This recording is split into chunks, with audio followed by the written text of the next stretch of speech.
Hey guys, this is Hell Hades. This is a Raid Shadow Legends video. This is maybe one of the most important videos you're going to see in the next couple of days. Basically, the new fusion information has dropped. The epics which are involved in the Morrigaine fusion may well be better than the actual fusion itself. Let's check it out. So we've just seen this pop here, Morrigaine fusion. In a few days, starting on the 27th, that's tomorrow, you'll be able to fuse a special Halloween champion, Morrigaine. I've not done a full guide on Morrigaine yet. I will be doing it over the next couple of days, so stay tuned for that. But we see here there is 4 epics leading the chase to get Morrigaine. So basically what you're going to have to do is fuse 16 rares, so 4 rares per epic, into these 4 epics and then into Morrigaine. Now, when you're fusing these champions, you do need to ascend them and kind of level them out. So these fusions are a bit more challenging than some of the others. But this champion here, ORN, is absolutely crazy good. Like, probably the best champion they've added in the patch, I reckon. For me, for like most players, this is a game-changing epic. And you're going to see in this video why that is. So yeah, they talked about the turn meter master manipulator Morrigaine. I think she's probably a bit better than I originally gave her credit for. I still think she's a bit of a high cartoon 1.1 or a weak source Lissandra or a different Lissandra, I guess. Definitely capable of doing some good work in Dark Fae. I can't test that, unfortunately, on the test server, but I can do a bit of a showcase on her. But for this video, we're going to see what this little fella ORN can get done. And I tell you now, it's impressive. So here we are back on the test server. Awesome that Raider let me back on. Does let me kind of look at some of this stuff for you before events go live, like the Morrigaine fusion. Now, this champion ORN, I did do some testing on stream yesterday. I did quite extensive testing. You can go and check out my Twitch channel. There's still a Twitch VOD up where you can go and kind of check out the full testing. But I'm going to show you some cool stuff in this video. So, MYCILIAC Priest ORN. Why is he so crazy?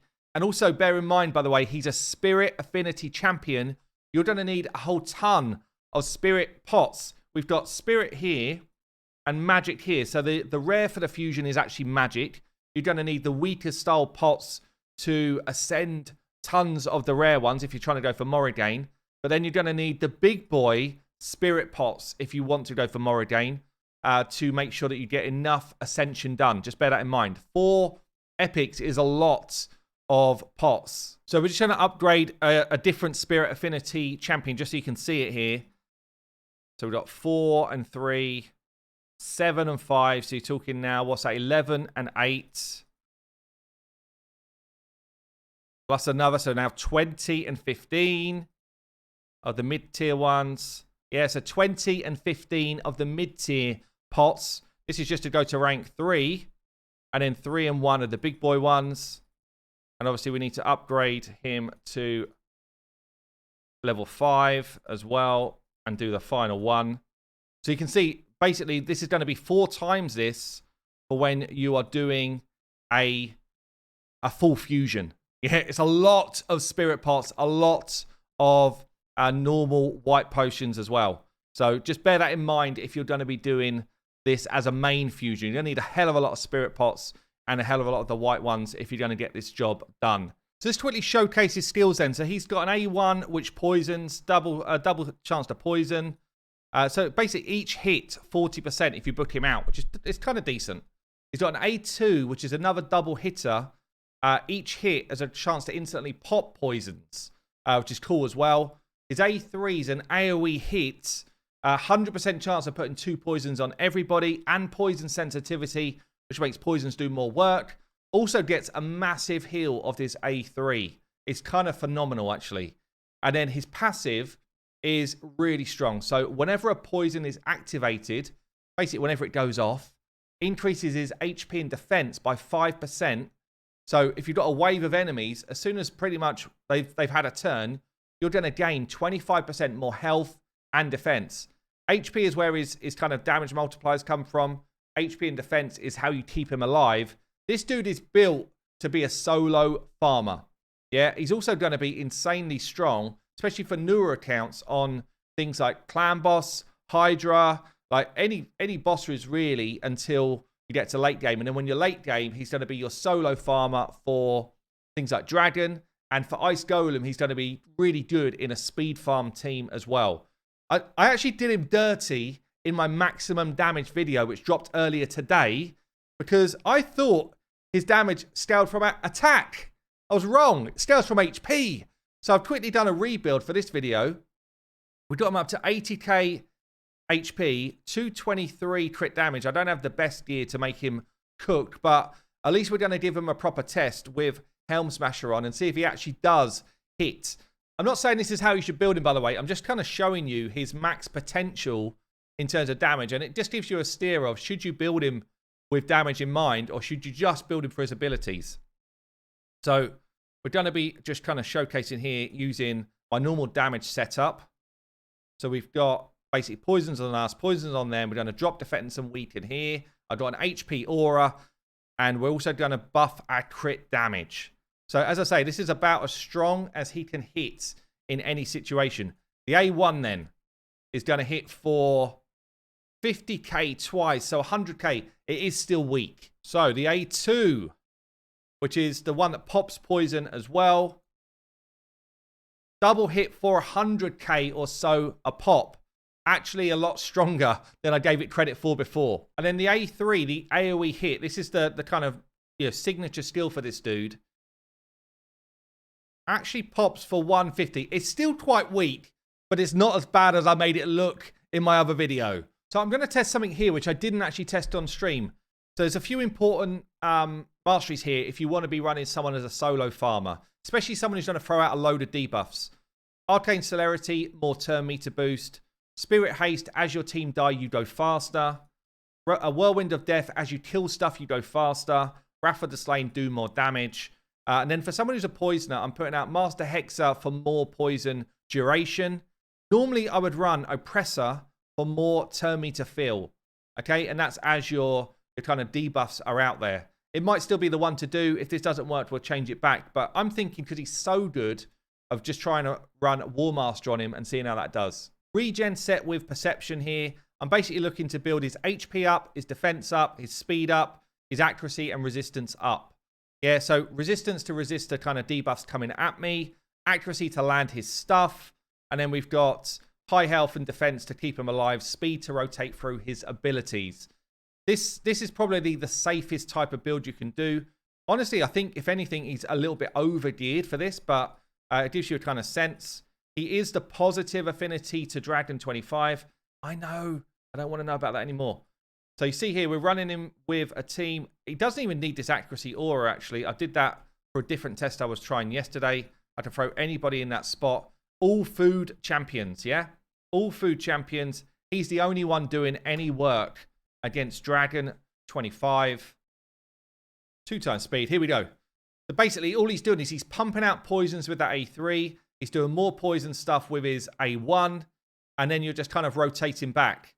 As I say, I tried a bunch of stuff yesterday on stream. I tried a few gear sets.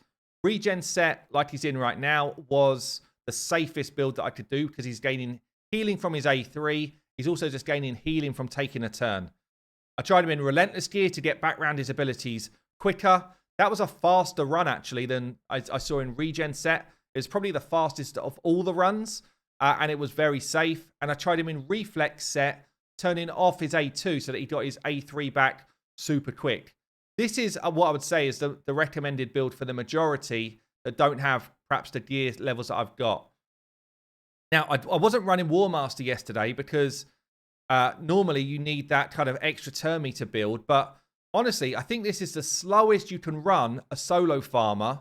I had him running less than 200 speed yesterday, and he is in literally no danger whatsoever. Look at the healing and immense power that he's got to burn through these waves. Honestly, he is a bonkers epic. A bonkers epic. Look at it. They're just dropping like flies. He's really in no danger whatsoever in this regen set. And as I say, I'm running War Master here really for additional damage. You don't need to run War Master. It's just I was trying to make it a slightly quicker run and get the odd kind of procs. But look at the damage we're doing. Poison sensitivity does boost the damage of your poisons as well. And you've got yourself, in an epic, farmable epic this week, you've got yourself a sub 2 minute Dragon 25 solo champion. He's absolutely absurdly bonkers. I think I got it down to like 140 using Relentless Gear. And then if we look at him in a Ice Golem setup, he wasn't soloing Ice Golem. We were running Ice Golem 24 because of affinity. So I tried him in this kind of solo setup. I'll show you it so you can see it. Wave 2 are a massive problem on solo stuff. Also, these front 2 are really annoying because they kind of cleanse off the poisons in a second. So we don't do it as quick through the waves. I think if you were going to do Ice Golem as kind of like a farming method, so running food champions alongside a real champion like this, I think you would have to bring a control champion alongside him, like a Seal of the Drakes. Yeah, so you kind of run Seal to do stuns. Not so much for this first wave, it's the second wave. They hit incredibly hard. So, and we'll see that in a sec. But when I throw him into a team group, he becomes one of the best champions to finish the boss off solo. And as I say, I'll show you that in a minute. But I mean, his natural healing from that A3 is kind of immense. It's almost absurd how crazy this A3 is. And you see, even with these guys, I mean, the block debuffs is obviously really annoying. We get back to the A3 there. We're always full health, even against kind of massive waves like this. And on to the next wave. Now, this is our problem. These two Shriek champions, you really need to control them because they absolutely slay us. Look at that. Half our health gone. And we're in trouble. We need to get back to our A3 to stand a chance. We're very low. We might just sneak through, get back to kind of full health. Another Shriek's going to come in a sec. And then I think it's probably going to slay us. Well, not quite. We're kind of hanging on. But considering the stats I've got, could I make him do it? Maybe. Maybe. But it's very difficult. But you can bring in a control champion like a Drex, a Seal, somebody just to kind of AoE provoke wave 2. Stop that initial Shriek happening. And then I think you're fine. Good to go. So he basically comes into a team like this where you've got Seer type of team or another type of nukage team doing the full clear for you on waves. And then he's in there to solo the boss. So I've got Domlock doing my drop defense and weaken. I've got buffs coming in. Nuke from Seer. Move on to the next wave. Got to wait for the Renegade reset. Like this. And then we basically go again with the same second clear. Absolute nuke on the waves. The idea here is then the boss nukes down everybody apart from your solo farmer as quickly as possible. And poisons do all of the damage. So poisons do all of the work on the enemy team so that it doesn't do the kind of triggering these resets. Because the resets are actually what kill you against this type of enemy. So Seer takes them down. That's exactly what we want. We now need him to nuke my team, if you wouldn't mind, Mr. Ice Golem. Oh, I'm not staying alive. Could still be good. Just a bit slower than normal. Normally I'd have a double Renegade, but I was trying to fit ORN in to the squad.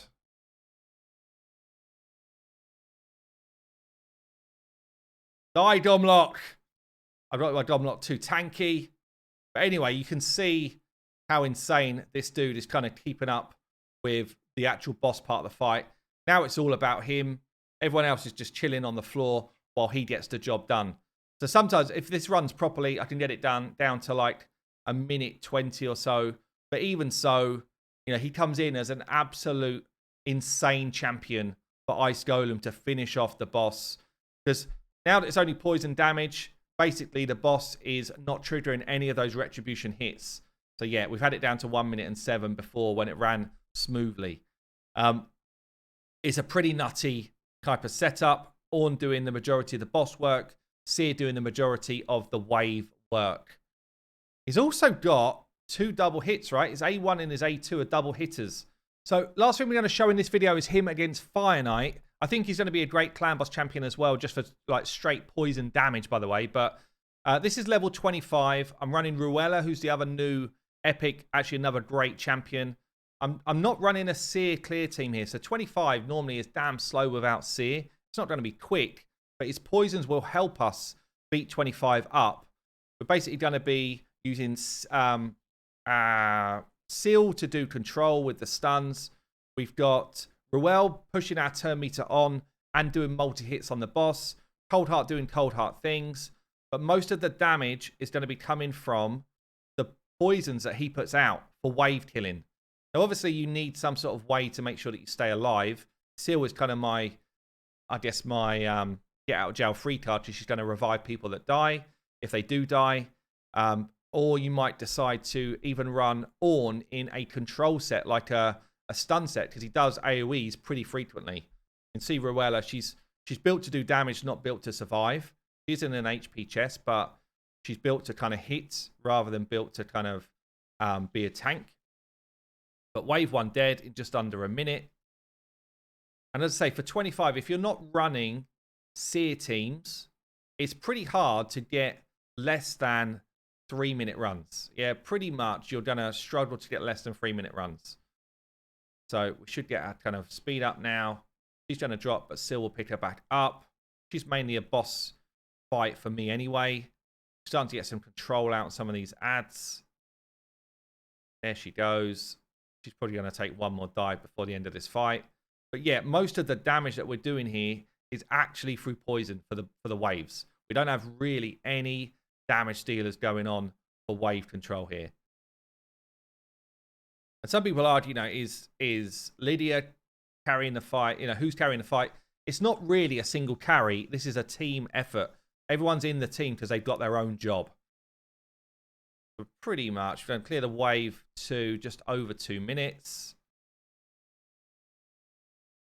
Then when we get to the boss, this guy's actually got 2 double hits, which is good for that shield.